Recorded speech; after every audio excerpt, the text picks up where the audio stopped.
আসসালামু আলাইকুম। তো আশা করি সবাই ভালো আছেন। তো আজকে আর একটা গল্প নিয়ে আসলাম কুব্বাত ভাইয়ের। তো কুব্বাত ভাই কেমন আছেন?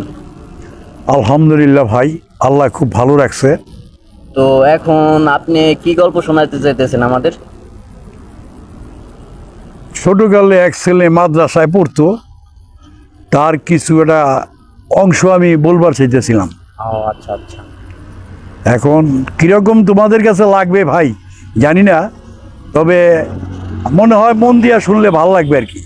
অবশ্যই আমরা মনোযোগ দিয়ে শুনবো, এবং কি আমার পেজে যারা আছে তো অবশ্যই আপনাকে লাইক করবে, কমেন্ট করবে, এবং কি শেয়ারও করবে, কারণ আপনার গল্প সবার কাছে ভালো লাগছে এবং কি কমেন্টও করছে। তো সেই জন্যই আর একটা ভিডিও আপনার বানাতে আসলাম আর কি। তো দর্শকদের খুশি করার জন্য তো ইন্টারেস্টিং কিছু একটা শোনান আমাদের।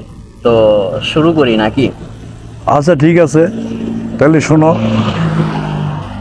এক ছেলের একটা বোন ছিল, বুঝছো? বোন ছিল, সেই ঘরে একটা ছেলে হয়েছে, ছেলে বাচ্চা হওয়ার পরে দেখলো তার মাটা ছোটোকালে মারা গেল, তার রাইখা মারা যাওয়ার পরে এখন সে এতিম, বাবু নাই, বাবু মারা গেছে। আর মামুর বাড়ি থেকে মানুষ হয়, তখন চিন্তা করলো আমার একটাই ভাগনা, তো কি করি, ওরে মাদ্রাসার লাইনে দিই। মাদ্রাসার লাইনে দিয়ে দিছে পড়ালেখা করার জন্য। মাদ্রাসায় হুজুরে তাকে ভালো শিক্ষা দিছে, সব এমনভাবে বলছে তুমি নিয়ম কারণ সব কিছু মাইনা চলবা, আল্লাহ কোনো দিন কারো নৈরাশ করে না, কারোর সাথে মিথ্যা কথা বলবা না, সবার সাথে সত্য কথা বলবা।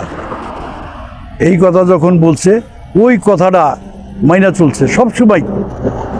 আর ওর মনে মনে মনে মনে একটাই ছিল যে আমি বড় হইলে অমুক রাজার মেয়েরে বিয়ে করব, একটা মনে মনে একটা সে মন্তব্য করে রাখছিল। যখন সে বড় হয়েছে, বড় হওয়ার পরে ওই রাজার কাছে গেছে, যে প্রস্তাব দিছে যে আমি আপনার মেয়েকে বিয়ে করতে চাই। তখন রাজা বলছে তুমি আমার মেয়েরে বিয়ে করবা, তোমার কি যোগ্যতা আছে? তুমি ছোট বাচ্চা, কিছু বুঝো না, পড়ালেখা করো মাদ্রাসায়। ঠিক আছে, একটা শর্ত আছে। কয় কি শর্ত? শর্তটা হলো যে পদ্মা নদীতে আমার হাতের একটা আংটি পড়ে গেছে, ওটা যদি তুমি আমাকে আইনা দিতে পারো, তাহলে তোমার সাথে আমার মেয়েটাকে দিব। সে আল্লাহর নাম নিয়ে বিশ্বাস কইরা সে একটা বালতি নিয়া গেছে পদ্মা নদী সেচবে।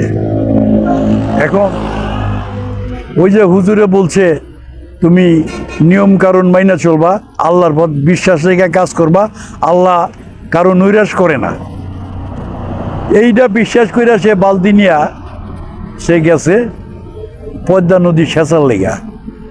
বিসমিল্লাহ কইয়া যখন পানি হেঁচা বালতি বইরা হেঁচা শুরু করছে এভাবে উঠাইয়া, তখন যা হোক আল্লাহ কারো মাধ্যমে ওই আংটিটা বালতির মাধ্যমে দিয়ে দিছে। দেওয়ার পরে ওই আংটিটা নিয়া রাজার কাছে আসছে। আসার পরে বলছে রাজা বাড়ি আছেন নাকি? যে আছি। এই যে আপনার আংটিটা এটা না? কয় হ্যাঁ। তুমি কোথায় পাইলা? কয় কে আপনারা বলছেন পদ্মা নদীর মাঝখানে পড়ে গেছে, তা আমি ওটা সেচতে গেছি, তখন দেখি যে আমার বালতির ভিতরে এটা চলে আসছে।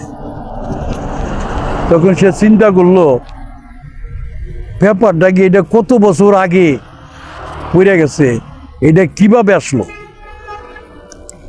এই আংটিটা মাছে খেয়ে ফেলেছিল, তো ওই মাছটা জালে ধরা পড়ছে, ধরা পড়ার পরে ওই পেটের ভিতরে আংটিটা ছিল।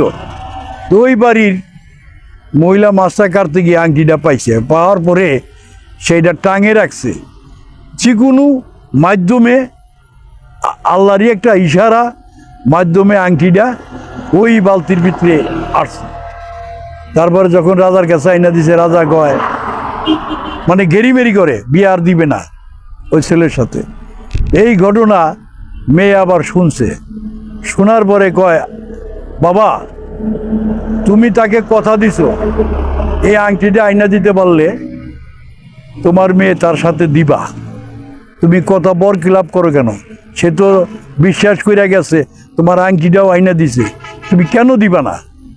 তখন কি করলো, ওই মেয়ের কথা রাজি হইয়া পরে ওই ছেলের সাথে বিয়া দিল। দেওয়ার পরে আল্লাহ দিলে তারা ঘর সংসার ঠিকঠাক মতো করবার লাগছে।